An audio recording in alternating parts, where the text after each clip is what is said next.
اور آپ نے کچھ لوگوں کو یہ کہتے ہوئے بھی سنا ہوگا کہ میرے ہسبینڈ سب کے ساتھ بہت اچھے ہیں، اپنے بہن بھائیوں کو بھی بہت دیتے ہیں، بچوں کو بھی دیتے، ان کے بھی عیش کرواتے ہیں، مجھے کچھ نہیں دیتے۔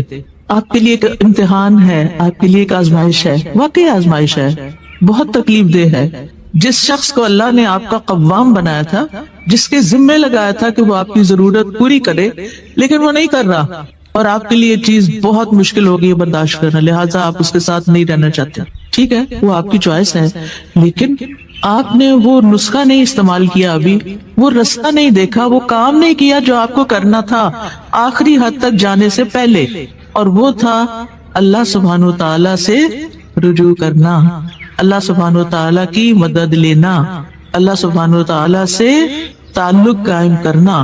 ہو سکتا ہے اللہ سبحانہ وتعالی نے آپ کو ایک شخص کی مہربانیوں سے اس لیے محروم کیا ہو تاکہ آپ زیادہ سے زیادہ اللہ تعالیٰ سے جڑ جائیں، اپنی ساری توقعات، اپنا سب کچھ اللہ کی طرف لے جائیں، کیونکہ اللہ تعالیٰ آپ سے محبت کرتا ہے۔ آپ کہیں گے یہ عجیب بات ہے، اللہ تعالیٰ محبت کرتا ہے تو پھر مجھے زیادہ دینا، پھر تھوڑا کیوں دیتا ہے، یا مجھے دلواتا کیوں نہیں لوگوں سے؟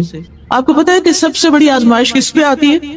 انبیاء پہ آتی ہے، کیونکہ اللہ تعالیٰ ان سے بہت محبت کرتا ہے، اور یہ اللہ تعالیٰ کا طریقہ ہے کہ جس سے اللہ تعالیٰ محبت کرتا ہے اس کو کسی امتحان میں ڈالتا ہے۔ ابھی ایک بہن بتا رہی تھی نا، تو میں نے دل اپنا تھام لیا ان کی سٹوری سن کے کہ کس طرح بچی پیدا ہوئی تو وہ پری میچور تھی، بچی پیدا ہوئی تو وہ بول نہیں سکتی، اور ہسبینڈ نے بہت سپورٹ کیا، پھر کچھ عرصے کے بعد ہسبینڈ وہ بھی اللہ کے پاس چلا گیا۔ سبحان اللہ، یہ کوئی چھوٹی آزمائش ہے، بہت بڑی آزمائش ہے۔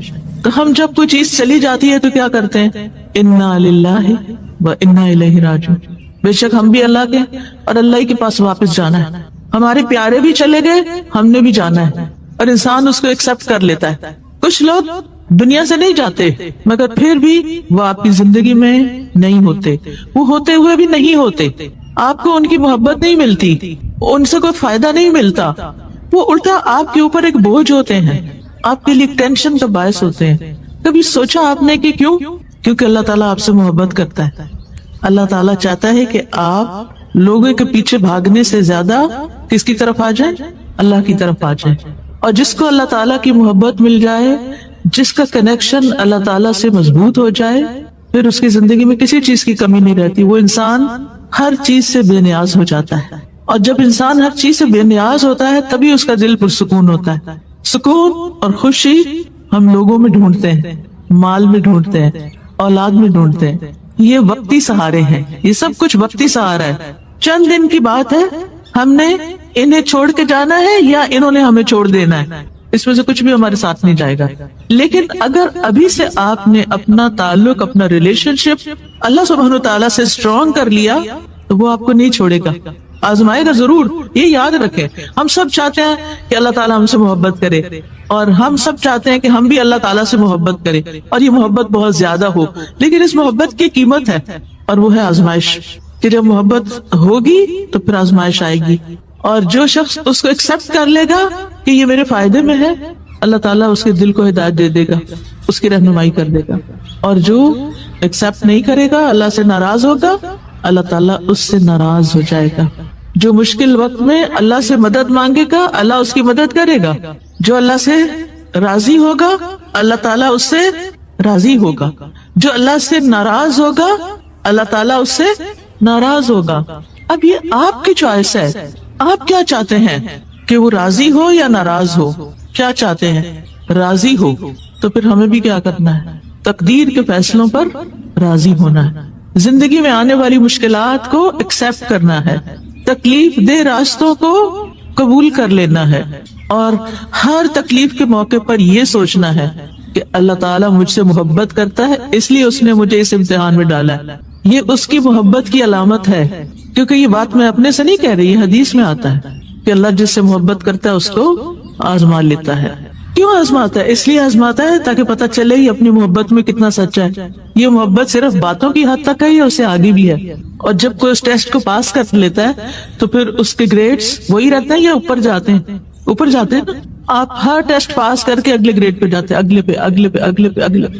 اور جب اوپر جاتے جاتے جاتے اتنا ہی آپ کو اللہ تعالیٰ کا قرب نصیب ہوتا جاتا ہے. لہذا جب کبھی مشکل آئے، تکلیف آئے، یہ دعا آپ کی نظر کے سامنے لگی ہونی چاہیے.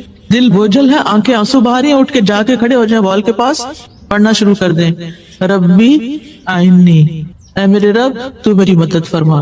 میں لونلی فیل کرتی ہوں، میں بے سہارا ہوں، میں تنہا فیل کرتی ہوں اپنے آپ کو. مجھے لگتا ہے میرا کوئی بھی نہیں، کوئی مجھے انڈرسٹینڈ نہیں کرتا، کوئی میری بات نہیں مانتا، میرے لیے سارے دروازے بند ہو گئے ہیں، مجھے کوئی راستہ نہیں ملتا. اللہ تو میری مدد فرما. ربی اعنی، اپنی اطاعت پر میری مدد فرما، مشکل وقت میں صبر پر میری مدد فرما. میرے فائنینشل میٹرز بہت مشکل میں آ گئے ہیں، مالی معاملات بہت تنگ ہو گئے ہیں، رزق تنگ ہو گیا ہے. اللہ میری مدد فرما. اللہ اچانک یہ مصیبت آ گئی ہے، ربی اعنی، میرے رب میری مدد فرما، میں تیری مدد کا محتاج ہوں. اور پھر ولا تعن علیہ، میرے خلاف، میرے مقابل کی، میرے مخالف کی مدد نہ کر. ہر انسان کو کسی نہ کسی مخالفت، دشمنی سے واسطہ پڑتا ہے، ہوتا ہے نا. کبھی وہ آپ کے گھر میں ہی ہوتے ہیں لوگ، اور کبھی وہ لوگ باہر ہوتے ہیں. کسی نہ کسی کے ساتھ آپ کا پرابلم، کوئی نہ کوئی ایشو بن ہی جاتا ہے. پھر آپ اس سے خوف کھانے لگتے ہیں کہ اب پتہ نہیں کیا کریں گے. چلیے ایک بچی کا مجھے میسج آیا، بہت ہی ٹیلنٹڈ اور بہت ماشاءاللہ قابل بچی، الہدا کی گریجویٹ تھی، یونیورسٹی میں پڑھا رہی. تو اس کی پروموشن کا وقت تھا، تو کچھ لوگ خواہ اس کے پیچھے پڑ گئے، اس کے حجاب کی وجہ سے اور اس کے کچھ ایسی چیزوں کی وجہ سے. تو اس کو تنگ کرنا شروع کر دیا، اس کو ڈیلے کرنا شروع کر دیا اس میں کہ اس کو پروموٹ نہ کرے. وہ بہت بیچاری پریشان تھی. اب آپ دیکھیں کہ ہم میں سے ہر ایک پر ایسی پریشانیاں آتی ہیں کہ جب ہمیں مدد چاہیے ہوتی ہے، لیکن صرف اتنی بات کافی نہیں ہوتی، ہمیں یہ بھی چاہیے ہوتا ہے کہ اللہ جو میری مخالفت کر رہے ہیں نا، جو میرے پیچھے پڑے ہوئے ہیں، آپ ان کی مدد نہیں کرنا.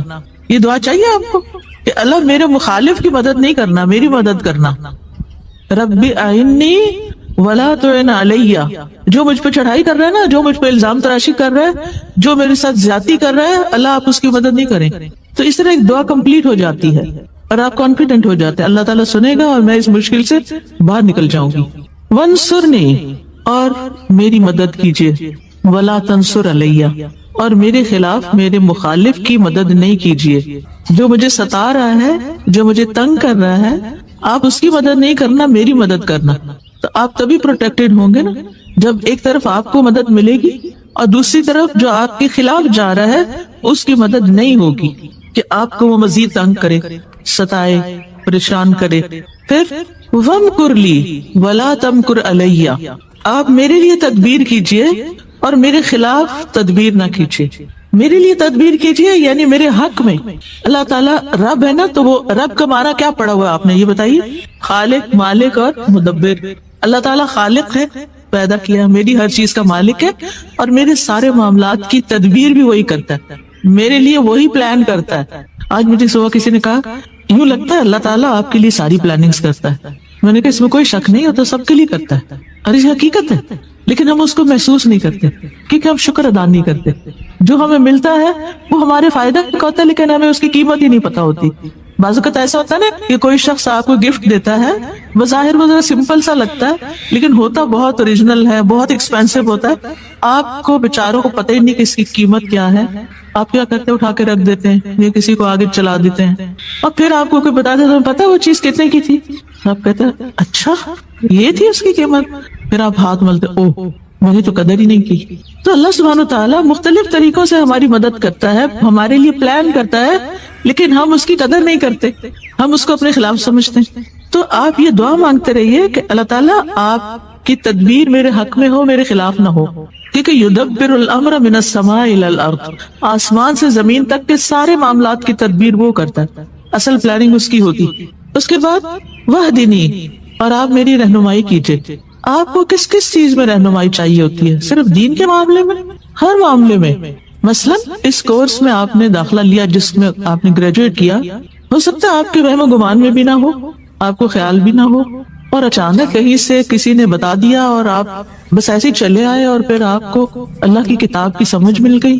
تو یہ کس نے گائیڈ کیا تھا؟ اللہ نے اصل میں کیا تھا، اور کسی کو بھیجا تھا آپ کی رہنمائی کے لیے کہ وہ آپ کو کنونس کر لے کہ یہ کر لو. لیکن ہم اس کو بلیسنگ نہیں سمجھتے کہ کسی نے مجھے بتایا بلکہ بعض اوقات ہم اوفینڈ ہو جاتے ہیں، میرے اندر تمہیں کیا کمی نظر آتی ہے کہ تم مجھے کہتی ہو کہ کورس کر لو، قرآن پڑھ لو، تم بھی پڑھ لو، تم بھی پڑھ لو. آئی ایم پرفیکٹ، میں سب ٹھیک ہے، میرا کچھ مجھے مشکل نہیں. کیونکہ اللہ تعالیٰ کی رہنمائی بعض اوقات دل میں آتی ہے ڈائریکٹ، بعض اوقات کوئی انسان آ کے بتاتا ہے، بعض اوقات ہم کسی کتاب سے کوئی چیز پڑھتے ہیں تو ہمیں سبق مل جاتا ہے، بعض اوقات ہم کوئی لیکچر سن رہے ہوتے ہیں اور اس میں ہمیں رہنمائی مل رہی ہوتی ہے. اللہ تعالیٰ کی رہنمائی دینے کا، گائیڈنس دینے کا مختلف طریقہ ہوتا ہے، ہم نہیں سمجھتے کہ یہ چیز ہمارے لیے کتنی ویلیوبل ہے. تو ہم یہ مانگتے رہے کہ اللہ تعالیٰ آپ مجھے ہدایت دیجیے. وَيَسِّرْ لِيَ الْهُدَى، اور ہدایت کو میرے لیے آسان کر دیجیے. جو راستہ میرے لیے صحیح ہے، میرے لیے اس راستے پہ چلنا اور منزل تک پہنچنا آسان ہو جائے. لندن کی ٹریفک تو لندن والوں کو خوب پتا ہے. جو یہ گاڑی میں بیٹھتے ہیں تو دعا کرتے ہیں کہ اللہ راستہ آسان ہو، ٹریفک نہ ملے، ٹائم پر پہنچ جاؤں. تو زندگی صرف ٹریفک کی مشکل نہیں ہے، بلکہ اس میں بہت ساری اور چیزیں بھی ہیں جس کے لیے آپ کو ہدایت میں آسانی چاہیے کہ اللہ تعالیٰ میرے لیے اس راستے کو، زندگی کے راستے. اچھا، ہدایت کا معنی بھی آپ کو میں نے کئی دفعہ قرآن مجید میں ایکسپلین کیا ہوا ہے. اس میں ایک آتا ہے راستہ دکھانا، دوسرا ہے اس پر چلانا، اور تیسرا ہے منزل تک پہنچانا. تو اللہ سبحانہ تعالیٰ سے ہم دعا کرتے کہ اللہ جو چیز ہمارے حق میں بہتر ہے وہ ہمیں دکھا بھی دے، پھر اس کو لینے کے لیے چلا بھی دے، اور پھر ہم اس کو کمپلیشن تک لے کے جائیں جیسے آپ لوگ آج لے کے بیٹھے ہوئے. یہ صرف اللہ کی توفیق سے ہوا ہے کہ آپ نے اپنے کورسز مکمل کر لیے، پورے قرآن کو پڑھ لیا، یا جس حدیث کو پڑھ لیا، جو بھی آپ نے ارادہ کیا اللہ نے آپ کو یہاں تک پہنچا. یہ دراصل کیا تھی؟ اللہ کی دی ہوئی رہنمائی تھی جو آسانی ہوئی آپ کے لیے، مشکلات کے باوجود آسانی ہو گئی. منصرنی علی من بغى علیہ، یا اللہ جو مجھ پر زیادتی کرے اللہ اس کے خلاف میری مدد کیجیے. بغاوت بغی سے ہے، بغی کا مطلب ہے سرکشی کرنا. آج کل تو اور کون سرکشی کرے گا؟ اپنی اولاد ہی کافی ہے سرکشی کرنے کے لیے، ہے یا نہیں؟ کوئی جگہ ایسی نہیں جہاں میں گئی ہوں اللہ کے اذن سے اور مجھے یہ مسئلہ نہ بتایا گیا ہو کہ بچے بات نہیں مانتے، ٹین ایجرز بات نہیں مانتے، بڑے بچے ہاتھوں سے نکل گئے ہیں، بڑے ہوں یا چھوٹے ہوں. کل میرا پوتا مجھ سے ملنے کے لیے آیا تو میں اس کی سارا جائزہ لے رہی تھی، کرتا کیا، اس چیز کو پکڑ، اس کو چھیڑ، جس چیز سے روکے. وہ پہلے یہ ہوتا تھا کہ وہ منع ہو جاتا تھا، اب ریزسٹ کرتا ہے کہ نہیں یہ چاہیے مجھے. اور اسی طرح پانی کا جگ رکھا ہوا تھا، اس نے پکڑا تو میں نے کہا میں لے لیتی ہوں اسے. اتنے زور سے اس نے مجھ سے کھینچا کہ میرے ہاتھ سے چھوٹنے لگا تھا سب کچھ. تو میں نے کہا 1 سال چند مہینے کا بچے میں اتنی اللہ نے طاقت رکھی ہے، اور اس طرح اس کے اندر ریزسٹنس ہے. اللہ اس کو نیک بنائے اور ہدایت پر رکھے، اور یہ طاقت ہدایت پر استعمال ہو. ورنہ آپ دیکھیے کہ یہ بڑے بچوں کا مسئلہ نہیں ہے. جن ماؤں کے بچے چھوٹے ہیں وہ الگ مشکلات کا شکار ہیں، ان کے پیچھے بھاگ بھاگ کے، کیونکہ اولاد آزمائش ہے، اس کو ہمیں ایکسپٹ کر لینا چاہیے. اور کیا ہم اپنے والدین کے لیے آزمائش نہیں تھے؟ ہم بچوں کی تو شکایت کرتے، کبھی اپنا بھی سوچو ہم نے کہ ہم کیا کرتے تھے. ہم نے بھی خوب تنگ کیا ہوا ہے، اور یہ ہر دور میں چلتا ہے. اور یہ کہنا چھوڑ دے کہ آج کے بچے ایسا کرتے ہیں اور آج کے بچے ویسا کرتے ہیں. ہر دور کے بچے ایسے ہی کرتے ہیں، اللہ ماشاء اللہ کہ جس کو اللہ تعالیٰ ماں باپ کے لیے آسانی کا ذریعہ بنا دے. بہرحال تو اب یہ جو دعا ہے یہ کسی بھی انسان کے لیے آپ پڑھ سکتے کہ اللہ جو میرے اوپر سرکشی کرتا ہے، جو میری بات نہیں سنتا، جو میرے ساتھ تعاون نہیں کرتا، یا اللہ اس کے خلاف آپ میری مدد کیجیے. رب اجعلنی لک شکارا، اے میرے رب مجھے اپنے لیے بہت زیادہ شکر گزار بنا دے. ایک ہوتا ہے شکر کرنے والے کو ہوتا ہے شکار، یہ شکار نہیں ہے بلکہ شکار ہے، شکر سے یعنی ہر چیز پر شکر کرو. ایک شکر نعمت ملنے پر شکر ہوتا ہے، ایک ہوتا ہے مصیبت ٹلنے پہ شکر ہوتا ہے، شکر ہے یہ مصیبت ٹل گئی، ٹھیک ہے. اور ایک ہے مصیبت آنے پہ شکر. سبحان اللہ، وہ کیسا، وہ کون کرتا ہے؟ یہ ہے اصل شکر گزار جو تکلیف پر بھی شکر کرتے ہیں. کیا سوچ کے شکر کرتے ہیں؟ کیا سوچ کے؟ اس سے بڑی مصیبت بھی آ سکتی. کئی دفعہ ایسے ہوتا ہے کہ جو مشکلات آتی ہیں نا وہ ہمیں سیدھا کر کے رکھ دیتی ہیں. مشکلات آتی ہیں ہمیں میچور کرتی ہیں، مشکلات ہمیں میچور کرتی ہیں، ہمیں بہت کچھ سکھاتی ہیں. ہارڈ وے لرننگ ہوتی ہے. ایک ہوتی ہے کتاب سے پڑھ کے سیکھ لیا، استاد سے سیکھ لیا، کسی چیز کو آبزرو کر کے سیکھ لیا. اور ایک ہوتا ہے مشکل میں پڑھ کے ہی سیکھا. کچھ باتیں ہمیں صرف مشکل میں پڑھنے سے سمجھ آتی ہیں، ویسے نہیں آتی. ہم نہیں سیدھے ہوتے جب تک ہم مشکل میں نہ پڑھیں. ہم نے دیکھا ہوگا کہ ہم منمانی غذائیں کھاتے رہتے ہیں، مزے مزے کی، پھر کیا ہوتا ہے؟ اس کے نتیجے بیمار ہوتے ہیں. پھر اس کا علاج کیا ہوتا ہے؟ صرف سرجریز اور دوائیں اور وہ چیزیں نہیں ہوتی. حکمت میں تو پرہیز علاج سے بہتر ہوتا ہے. پھر وہ چیزیں چھڑائی جاتی ہیں. تمہاری یہ چیز الرجی پیدا کری, اس کو چھوڑ دو, پھر ہم اس کو چھوڑتے ہیں, پھر اس کے بعد الحمدللہ کچھ جان سکون میں آتی. تو ایک قدرتی سی بات ہے کہ تکلیفوں میں بھی خیر ہے, اور بندہ مومن جب اس پہ کوئی چیز ناپسندیدہ گزرتی ہے تو وہ کہتا ہے اس میں بھی خیر ہے, اس سے بھی کچھ خیر ہی نکلے گی. اور کئی دفعہ ایسا نہیں ہوتا کہ پچھلے دنوں ایک جہاز کریش ہوا تھا, آپ نے بھی سنا ہوگا, بہت پوری دنیا میں خبر عام ہوئی تھی, UK کی طرف ہی آ رہا تھا, تو اس میں ایک خاتون تھی, شاید وہ لیٹ ہو گئی تھی اور وہ اس جہاز پر سوار نہیں ہو سکتی. اگر ہم کبھی بھی فلائٹ پر نہ بورڈ کر سکے تو کیا ہوتا ہے اس وقت؟ ہم سمجھتے ہیں کہ دنیا لٹ گئی, بس سب تو پیچھے ہی رہ گئے. لیکن کبھی ایسا بھی تو ہو سکتا ہے نا کہ اسی میں ہی خیر ہو, کہ آپ کسی مصیبت سے بچیں. کبھی ہمارے کہیں پہنچنے میں خیر ہوتی ہے اور کبھی ہمارے وہاں نہ پہنچنے میں خیر ہوتی. کبھی ہم اتنی دعا کرتے ہیں اللہ حج پہ لے جا, حج پہ لے جا, لیکن ہر طریقہ اختیار کرتے نہیں جا سکتے, کوئی خیر ہوگی. اور کبھی ہم سوچتے بھی نہیں اور اللہ تعالیٰ ہمیں پتہ نہیں کہاں سے کہاں پہنچا دیتا ہے, اس میں بھی خیر ہے. تو آپ زندگی میں اگر ہر حال میں شکر کرنے والے ہیں نا, تو آپ خوشحال انسان, پرسکون انسان. اور یہ سبق سیکھنا انتہائی ضروری ہے, اور اس کے لیے مدد مانگنا ضروری ہے. رب اجعلنی لک شکارا لک ذکارا, اپنا بہت زیادہ ذکر کرنے والا بنا, دل میں بھی ذکر ہو, زبان پہ بھی ہو, اور باتوں میں بھی اور عمل میں بھی. لک رہابا, اپنے سے بہت زیادہ ڈرنے والا بنا, کیونکہ انسان اللہ تعالیٰ کی اطاعت کر نہیں سکتا جب تک اللہ سے ڈرتا نہیں. بنی اسرائیل کو اللہ سبحانہ وتعالیٰ نے قرآن مجید میں فرمایا ہے, یا بنی اسرائیل اذکروا نعمتی التی انعمت علیکم واوفوا بعہدی اوف بعہدکم وایای فارہبون. اسی سے لفظ راہب ہے, راہب ہوتے نا, تو اللہ ہمارے اندر رہبت پیدا کر دے, اپنا خوف پیدا کر دے. لک مطواعن, اپنا بہت اطاعت گزار بنا دے. لک مخبتن, اپنے لیے بہت عاجزی کرنے والا بنا دے. اخبات ہوتا ہے عاجزی اختیار کر, اللہ میں آپ کے آگے جھکی رہوں, آپ کے سامنے سرکشی نہ کروں. لک مطواعن لک مخبتن. اس کے بعد الیک اواہ منیبا, تیری طرف بہت آہیں بھرنے والا, رجوع کرنے والا بنا دے. آپ میں سے کوئی ہے جس نے کبھی ٹھنڈی آہ نہ بھری ہو؟ ہم میں سارے کو ٹھنڈی آہیں آتی. یہ ٹھنڈی آہیں بھی اللہ کے لیے ہونی چاہیے, اللہ کے سامنے ہونی چاہیے.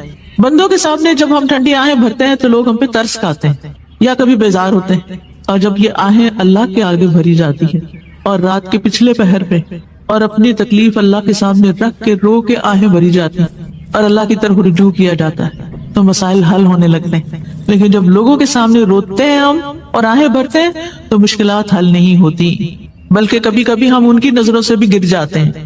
آگے ہے ربی تقبل توبتی, اے میرے رب میری توبہ قبول کر لے. کیونکہ دعاؤں کی قبولیت کے لیے گناہوں کی بخشش ضروری ہوتی ہے, یعنی یہ میرے اندر سے میل کچیل نکلے سارا, آپ مجھے معاف کر دیں, میری توبہ قبول کر لے, تو یہ رکاوٹ دور ہو جائے گی اور میری دعا قبول ہو جائے گی. واغسل حوبتی, اور میرے گناہوں کو دھو ڈال. واجب دعوتی, اور میری دعا قبول کر لے.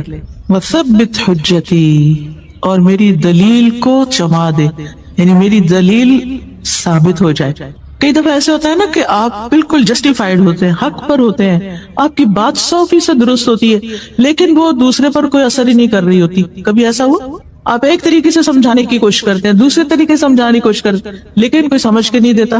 اللہ سے مانگیے, اللہ جو دلیل میں کسی کو دوں, جو میں حجت پیش کروں, لوگ اس کو مان جائیں, میری بات سن لیں, ایکسپٹنس ہو. وسدد لسانی, اور میری زبان کو درست کر دے, یعنی میری زبان جو بات کہے وہ کیسی کہے, بالکل درست. وسدد لسانی, کیونکہ آپ دیکھیں جب انسان بات صحیح نہیں کرتا نا, قرآن مجید میں اللہ تعالیٰ کا حکم ہے نا, یا ایھا الذین آمنوا اتقوا اللہ وقولوا قولا سدیدا, اے لوگوں جو ایمان لائے ہو اللہ کا تقوی اختیار کرو اور درست بات کہو. جو اللہ سے ڈرتا ہے وہ صحیح بات کرتا ہے. اچھا, کچھ لوگوں کی عادت ہوتی ہے باتوں کو گھما پھرا کے کرتے ہیں, آپ کو سمجھ نہیں آتی یہ کیا کہنا چاہتے ہیں. آپ کو کبھی پریشانی ہوئی ایسے لوگوں سے معاملہ کر کے؟ یعنی بات کچھ ہوتی ہے اور آپ کو پتہ نہیں کہاں لے جاتے ہیں, پھر وہاں سے گھما کے پھر واپس لاتے ہیں. آپ یا وہاں اٹک جاتے ہیں یا اس کو سمجھ نہیں پاتے, سمجھ ہی نہیں آتی کیا کہہ رہے ہیں. خاص طور پر دین پڑھنے والے, دین سکھانے والے, ان کی زبان کی درستگی بہت ضروری ہے کہ بات کو صحیح انداز میں کرے تاکہ وہ دوسرے کے دل میں جا کے اترے. وہد قلبی، اور میرے دل کو ہدایت دے دے، میرے دل کو سیدھا کر دے، کیونکہ دل پر انحصار ہے ہر چیز کی ہدایت کا. اگر دل کو ہدایت نہیں ملی نا تو بات نہیں بنے گی. اور وَاسْلُلْ سَخِيمَةَ صَدْرِي، سبحان اللہ، اتنی خوبصورت دعا ہے یہ. اللہ میرے دل کے اندر جو کینہ ہے نا آپ اس کو باہر نکال دیں، اس کو کھینچ کے باہر نکال دیں. سل کا مطلب عربی میں ہوتا ہے کھینچ کے نکالنا، آپ اس کو باہر کر دیں. اچھا اب آپ دیکھیے کینہ کیا ہوتا ہے. جب کوئی آپ کو تنگ کرتا ہے، جب کوئی آپ کو اذیت دیتا ہے تو آپ کے دل میں اس کے خلاف نفرت پیدا ہوتی ہے. اور ہو سکتا ہے کہ یہ نفرت بعض اوقات آپ کو اپنے گھر والوں سے ہو، یا اپنے سسرال سے ہو، یا اپنی ورک پلیس پر، اپنی جاب پر کسی سے ہو. اب جب یہ سخیمہ، یہ میل ہے نا، سخیمہ میل ہے، یہ میل، یہ کینہ آپ کے دل کے اندر ہوتا ہے، بتائیے چین آتا ہے؟ صرف اتنا بتا دی. دل میں کڑھن ہو، جلن ہو، انتقام کا جذبہ ہو کہ میں نے اس سے بدلہ لے کے ہی چھوڑنا ہے، اور آپ وہی پلاننگ کرتے رہے ہر وقت، میں اس کو کہاں کاٹوں، کہاں اس کا پیچھا کروں، تو نتیجہ کیا ہوتا ہے؟ پھر آپ پروڈکٹیو نہیں رہتے. آپ کو اللہ نے جو طاقت دی ہے، قابلیت دی ہے، ذہانت دی ہے، پوٹینشیل بہت کچھ کرنے کا، وہ کیا ہوتا ہے؟ سب ضائع. کیونکہ آپ دل کی کڑھن کا شکار ہیں. دل کے اندر، صدر کے اندر کینہ ہے، میل ہے. آپ دیکھیں قیمتی سے قیمتی کپڑے کی اگر میل نہ نکلی ہوئی ہو تو کیسا لگتا ہے؟ کسی بھی چیز کی، کوئی بھی چیز آپ دیکھیں جو میلی ہوتی، چاہے فلور ہو، کارپیٹ ہو، برتن ہو، اچھا نہیں لگتا. اور اگر یہ میل دل کے اندر گھسی ہوئی ہے تو پھر آپ کو سکون نہیں آ سکتا، آپ خوش نہیں رہ سکتے. آئینہ ہے نا دل، کہتے ہیں نا دل کو آئینہ. آئینہ کس کو کہتے ہیں؟ میرے شیشے کو. ٹھیک ہے، تو آئینہ گدلا ہو تو اچھا لگتا ہے، یا چمکتا ہو تو اچھا لگتا ہے؟ آئینے میں اگر چھوٹی سا بھی اسپاٹ بھی لگا ہو نا تو کیا ہوتا ہے؟ وہ چپتا رہتا ہے. کھانا کھا رہے نا، کہیں ہاتھ لگ گیا نا، اچھا کھانا کھا رہے ہیں، دھیان بس وہیں جا رہا ہے، گلاس گندا ہے، گلاس گندا ہے، گلاس گندا ہے. آپ اس سے چھٹکارا نہیں پاتا. جو لوگ صفائی پسند ہوتے، جو نہیں ان کو نہیں پرواہ، وہاں سب چلتا ہے. تو اب آپ نے کیا کرنا ہے کہ اللہ میرے دل کو اتنا صاف کر دے، شفاف کر دے، آئینہ چمک اٹھے، اور میں ایک پرسکون زندگی بسر کروں. تو یہ تھی آج کی دعا. یہ چند مثالیں میں نے آپ کو دی ہیں، لیکن باقی آپ اپنی زندگی کو اس سے ریلیٹ کریں کہ کہاں کون سی چیز آپ کی ضرورت ہے. کوئی بھی مسئلہ پیش آیا ہے، آپ دکھی ہیں، غمگین ہیں، پریشان ہیں، دعا نہیں یاد، اسی لیے کارڈ ساتھ دیا ہے، نہیں یاد کر لیں. نہیں یاد ہوتی، حافظہ کمزور ہے، کہیں سجا لیں. اب دیکھو چھوٹے چھوٹے فریم ملتے ہیں، اسی لیے اس کو خوبصورت کارڈ پہ چھاپا گیا تاکہ آپ کیا کریں، ڈیکوریشن پیس بنا کے رکھیں، بیڈ سائڈ ٹیبل پہ لگا دیں، جہاں آپ بیٹھتے ہیں اسٹڈی ٹیبل پہ لگا لیں، کہیں بھی، تاکہ آپ اس کو مانگتے رہیں. وَلَمْ أَكُمْ بِدُعَائِكَ رَبِّي شَقِيًّا، اے میرے رب تجھ سے دعا مانگ کر تو میں کبھی بھی نامراد ہوا ہی نہیں. سب کچھ مل جاتا ہے. تو یہ کچھ اور بھی دعاؤں کی کتابیں ہیں، جیسے یہ وَإِيَّاكَ نَسْتَعِينُ ہے، پھر اسی طرح یہ قرآنی اور مسنون دعائیں ہیں، اور تسبیحات کی فضیلت ہے. اور یہ کچھ اپ کمنگ کورسز آ رہے ہیں جس کی تفصیل یہ لوگ آپ کو خود بتائیں گے، ان میں آپ جوائن کر سکتے. اور اگر آپ نہیں بھی کر سکتے تو آپ کیا کریں، شیئر کریں. یس، اپنے لیے ایک بندہ صدقہ جاریہ کو ڈھونڈ لیں، کسی اور کو یہ کورس جوائن کرا دیں. اگر کوئی اپنے فائنینشل سرکمسٹانسز، ہارڈ شپس کی وجہ سے نہیں کر پاتا تو آپ اس کو اسپانسر کر دیں، وہ آپ کے لیے صدقہ جاریہ بن جائے گا. کسی نہ کسی سے بات کریں. اگر کوئی آپ کی وجہ سے اس رستے پر آ جاتا ہے تو آپ کے لیے سرخ قیمتی اونٹوں سے بھی زیادہ بڑی دولت ہے. یہ بات آپ نے حضرت علی رضی اللہ عنہ کو فرمائی تھی کہ اے علی، تمہارے ذریعے ایک بندہ ہدایت پا جائے تو سرخ قیمتی اونٹوں سے بھی زیادہ بڑی دولت ہے، مرسڈیز سے زیادہ بہتر ہے. تو اللہ سبحانہ تعالیٰ سے دعا ہے کہ اللہ تعالیٰ ہمیں اس پر عمل کرنے کی توفیق دے. میں اس کو ایک دفعہ اور مانگوں گی تاکہ آپ مانگ سکیں. پہلے تو آپ نے سمجھے بغیر پڑھی تھی نا. میں ہمیشہ سوچتی ہوں دنیا کے لیے کام کرنے والے تھکتے نہیں، تو دین کے لیے کام کرنے والے چھوٹے چھوٹے سٹیپس پہ کیوں تھک جاتے ہیں. مجھے یاد ہے کہ میں جب گلاسکو یونیورسٹی میں پی ایچ ڈی کر رہی تھی تو ہماری یونیورسٹی ہل پر تھی. گھر سے واک کر کے جاتے تھے، کبھی گاڑی پہ نہیں گئے، کبھی بس پہ نہیں گئے، تو آدھے گھنٹے 20 منٹ کی شاید واک ہوتی تھی تو اوپر جانا ہوتا تھا. اور میں سوچتی تھی کہ میں ایک مسلمان، میں پورے حجاب میں ہوں، اگر میں سستی والی چال چل رہی ہوں تو میرا اسلام کیسا نظر آئے گا. اسلام کا نام بدنام ہوگا. مجھے ان سے بھی آگے جانا ہے. تو میں انتہائی تیز واک کر کے جاتی تھی. پھر یہ تھا کہ اس وقت تیمیہ پیدا ہونے والی تھی, میں پریگننٹ ہو گئی. اب وہ دن بدن جسم بھاری ہوتا جا رہا تھا, بوجھ بڑھتا جا رہا تھا, اور واک تھوڑی سی کم ہو رہی تھی. لیکن پھر بھی آخری دم تک میں نے بھرپور کوشش کی کہ میری چال میں سستی نہ آئے. میں سوچتی تھی ان کے پاس تو ایمان نہیں, جن کے بیچ میں چل رہی, ان کے پاس ایمان نہیں, یہ تو اللہ کو نہیں پہچانتے, یہ تو کسی دین کو نہیں جانتے. تو مجھے اگر ان سب چیزوں کی پہچان ہے تو مجھے ان سے زیادہ محنت کرنی چاہیے. ان کے سامنے دنیا ہے, میرے سامنے آخرت ہے. تو اگر آخرت کا ریوارڈ چاہیے, ان بلند جنتوں میں جانا چاہتے ہیں, تو پھر کام بھی ذرا محنت والے کریں. میرا ایک سوال ہے, ایک اچھے اسٹوڈنٹ کی کیا پہچان ہے, اور ایک اسٹوڈنٹ سے ایک اچھے استاد کی جرنی میں ایک اچھا استاد کیسے بننا؟ شکریہ.